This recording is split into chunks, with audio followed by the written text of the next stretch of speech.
Welcome back, folks, to CM.Works. Just another beautiful day here in Texas. We're working on the truck. I got a couple things done before I set the camera up and before I started filming here.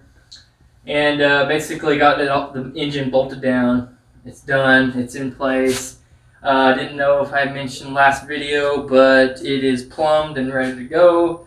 We have a fuel filter on, and we have the power steering full and just looped up. I have a hose going from the outlet to the inlet. Simple and easy. It's got oil. I filled the oil up. We pulled the transmission off because I'm going to pressure wash it today. Trying to get all the dirt off and the old grease that's caked up. I didn't want to run it with it on the engine because there's no oil in it. I'm not 100% sure what oil to put in it. I think I'm going to go with 75 weight or 75 W90 gear oil. Seems to be what a lot of people are running in the transmissions. I know Spicer themselves on their website says to run straight 50 weight in their transmissions, but you can't buy that stuff like at O'Reilly's or Napa, any of the auto parts store. At least the ones not around me. I can order online, but it's like $150 for, I don't know, a couple gallons. I think a gallon or something like that, or 2 gallons. I can't remember what it was, but it was quite a bit more than kind of what I wanted to spend. I know the 70 W90 at O'Reilly's right now is like $47 for a gallon, I think. So I'll probably end up doing that. But the transmission has been empty for probably a good 6 months, I'm guessing. And it looks like a little rusty. I mean, not rusty, but like kind of like surface rust on it, on the inside of it, on top of the gears and stuff. Just because it hasn't been full of oil for a couple months. So probably condensation got in it, and it's condensation, getting it kind of surface rust. Putting surface rust inside the transmission. So what I'm going to do is power wash it. I'm going to fill it full of diesel fuel, and then I'm just going to probably let it sit. I actually want to see if any seals leak before I go out and buy oil and put the oil in. So I want to, because it had a PTO on it, and the guy took the PTO off and kept it for himself, and so he resealed it up and put a plate on it. So I want to fill it full of diesel, make sure nothing's leaking because diesel's cheap. Other than that, I still got to buy a battery and then figure out how to hook up the battery cables to the starter and just to jump start it and get it running for you guys to see it running. First time for me too, so I mean hopefully it'll run good. I can turn it over, it seems to be good. It has no water in the wall, so it should be good there. I did run to O'Reilly like probably at least 5 to 6 times trying to find a perfect fuel filter for this engine, because if you guys go back and watch the other videos, I had problems because it was hitting the cross member, because that's what my suspension is connected to. If the suspension wasn't connected to my cross member, that sucker would be gone. But I can't do that, so I finally found one. They kept giving me the wrong one, or ones that didn't really match the dimensions. I just took I had the old part number, old filter number, and it's like, hey, I need this thread size and this sealing surface size just in a shorter filter. And they kept giving me like bigger ones that didn't seal and then ones that didn't have the right thread size. So we finally got one figured out. It is if you guys were wondering, it is a 33811. So that's what I went with. It seals perfectly. It's like 4.5 inches long, and so we should be good. It clears perfectly. I already have it filled up with diesel fuel and put on there. So other than that, yeah, that's all the progress we made on it. We haven't done too much with it. I've just been real busy, but that's what we're gonna go and pressure wash the transmission, and I'll set you guys up for that so you can watch that. Hopefully we can get it pretty clean because it is dirty right now. I'll go ahead and show you guys. So this is what it is. You can see I got mud. Looks like some algae on it. And it is just caked full of grease inside. So hopefully we can get all that washed out. I already got the shifter cover taped up, so hopefully no water gets inside of it. And yeah, I still haven't found a serial plate for this thing. I'm having a hard time. Hopefully I can uncover some numbers. Hopefully I can find like a serial number or whatever for it. But like all these numbers I look up, it's just like for the casting of the transmission. Usually there's like a name tag here to say what transmission it is and stuff like that on the ones I see on eBay, but I cannot find those at all. So hopefully I can find some type of number that, see, I mean, like this little here, it's got a number right here, but it's just for this, it's just a part number for this guy. So I don't know, hopefully I can find something.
Alright guys, so we got it pretty clean.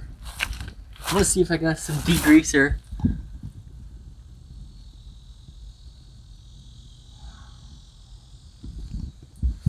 Put on it. And then yeah, we'll let it soak and then maybe rinse it again. Alright guys, so this is what I came up with. Just put a funnel on the transmission shifter insert. Sorry, I got something in my mouth. Anyways, put a funnel in there, duct taped around it just to keep kind of moisture out. I'm gonna put this rag in there while it sits. We got it filled up. I'm thinking almost all the way to the bottom of the shaft seal because I already passed up this plug here. Probably right in here is what I'm guessing. Okay.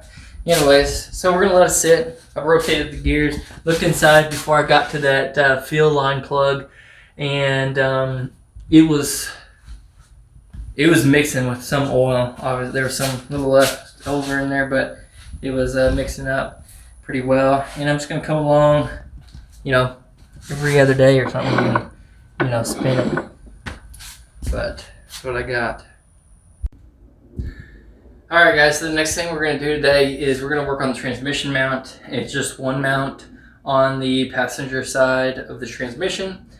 I have some angle iron that's already been cut previously, and it's actually a perfect length.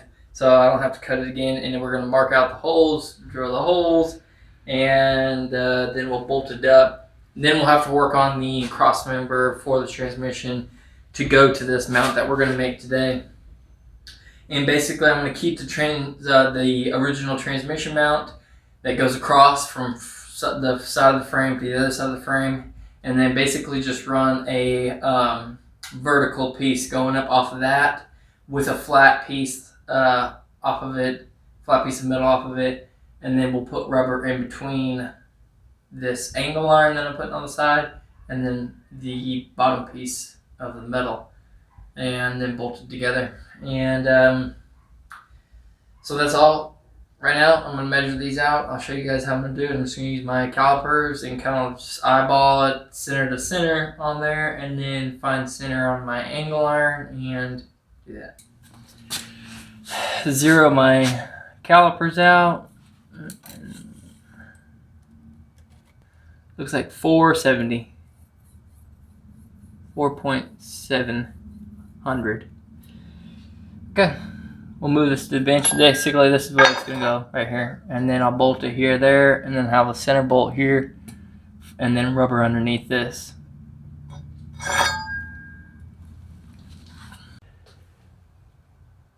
Alright, so we got our piece here. It's 4.700. Make sure it's zeroed out. It's close enough.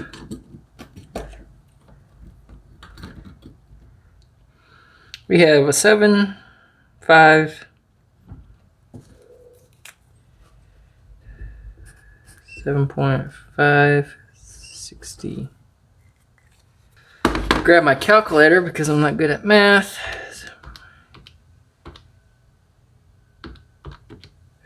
Is 378. Make sure it's 0, 3, 7, 8.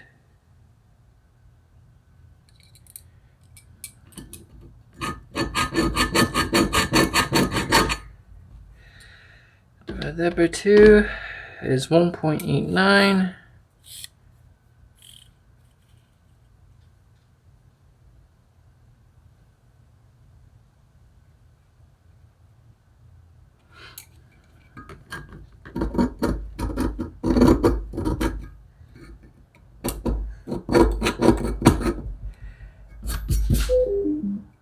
Okay. So basically here, here's your center. Then we'll just take our original letter, number 4700. Sorry, I wrote that wrong on there. It's not that number. It's 4.070.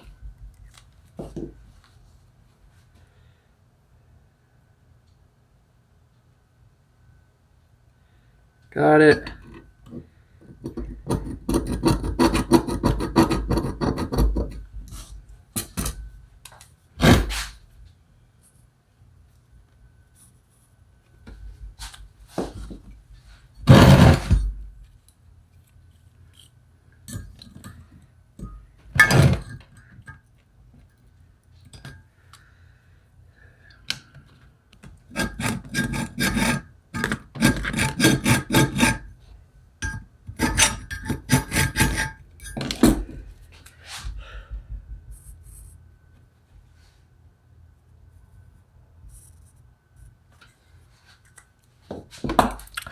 Okay, that's all we need. We got it.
Alright, this is what it looks like. Ground the two off, the little burrs off, and still oily, but that's alright. I'm gonna go ahead and clean up all this, put away all the stuff because that's all I gotta do today.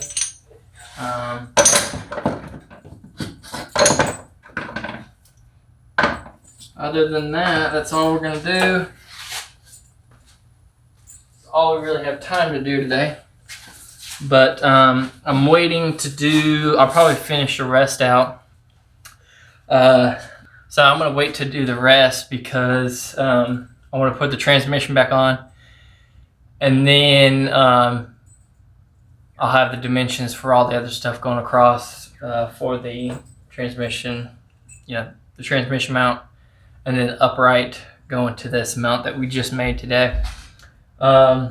All I need, I'm wanting to start the engine, but all I need right now is just a battery or two batteries. I believe you have to have two 12-volt batteries and you have to put them in sequence to have the right amount of cranking amps. And so, I mean, I'm going to go to like Walmart and buy like the cheap deep cycle 12-volt batteries and use those probably.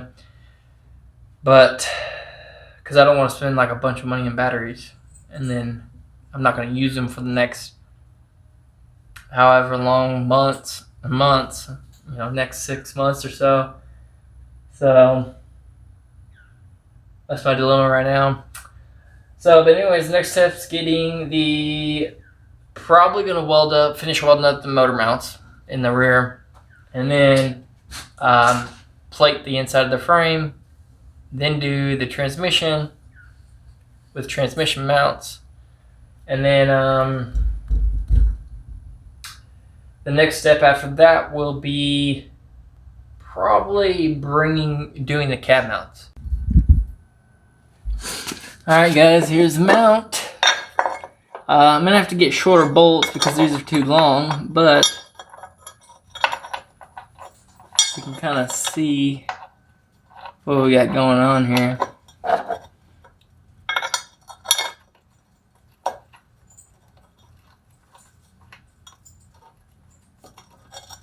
And I may like round all these corners and stuff like that. I think that'll look good.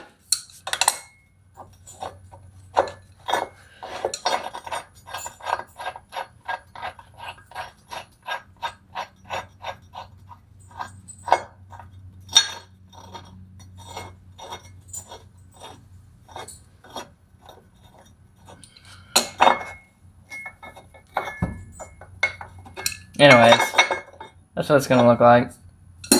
I don't have shorter bolts, but this mount here, rubber underneath, a bolt going through it, which I should have drilled, but I guess we'll wait because I don't know where it's gonna land. I might have to like do it like right here, like do the bolt hole here and barely catch it. Depends on, I want to put the transmission mount kind of like in the same place it came from because it's got bolt holes already there for it.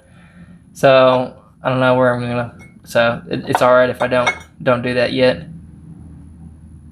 But yeah, it's doing good. We got it full of diesel, working them gears, cleaning everything up. So good to go. If anyone watching this knows what they're looking at and like knows a part number or something like that for these transmissions, please put it in a comment because I have not found a serial tag or anything on this transmission.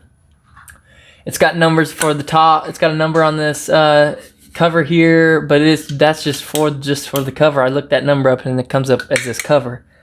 So, and I tried chasing it, seeing like what transmission it'll fit, but I haven't gotten anywhere with it. There's numbers. There's like an IH number right beside here, a 60867 number, international number. I guess that's for the bell housing. But I need to find U-joints for the rear back here. And a short drive shaft so I can make the drive shafts that fit together. from pickup from 3/4 ton to 1.5 ton, whatever this transmission is rated for. But I need the U joint, and I can't find it. I guess I can measure. I can measure this deal back here and probably find a U joint for it. And then I got to figure out where I'm going to put my speed sensor. I'm thinking like this is a heat temperature sensor, and then there's like one on the back here.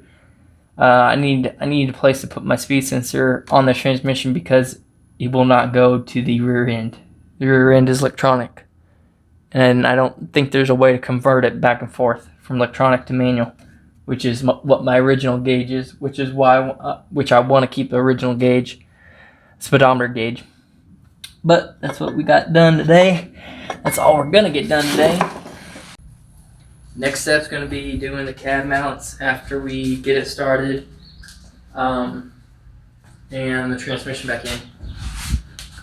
And then, as soon as I get it started and it runs fine, everything's good with the engine, I'm gonna slap that transmission back on there, and we will get going on the cab and start knocking that out. It's gonna be a lot of metal work, and but it is what it is. So, but yeah, that's what we got to do. Not sure if I should go with original cab mounts, the bushings. You can buy the kit, the 66 Ford F250 bushing, cab mount bushings, and then make my metal cab mounts that attach to the frame from those. Or that's probably what I'll do, because like right now I have 99 Ford F250 cab mounts and cab bushings on this frame, and they're good, but I think they're going to be too heavy duty, because I feel like the newer cabs are going to be heavier than this cab, and they're a little big for the mounts that are already on the cab. So that's what we're working on, guys. Thanks for watching. Please hit the subscribe button. Trying to knock this stuff out as much as we can. I hope this engine just runs good, no problems with it, and if it starts up and runs great, dude, we're gonna be kicking this thing out the door hopefully here in a year and a half or something, driving it at least. But thanks for watching, you guys. Please hit that subscribe button, like these videos, share it with anyone that you think would like these videos. Yeah, thanks guys. Have a great day.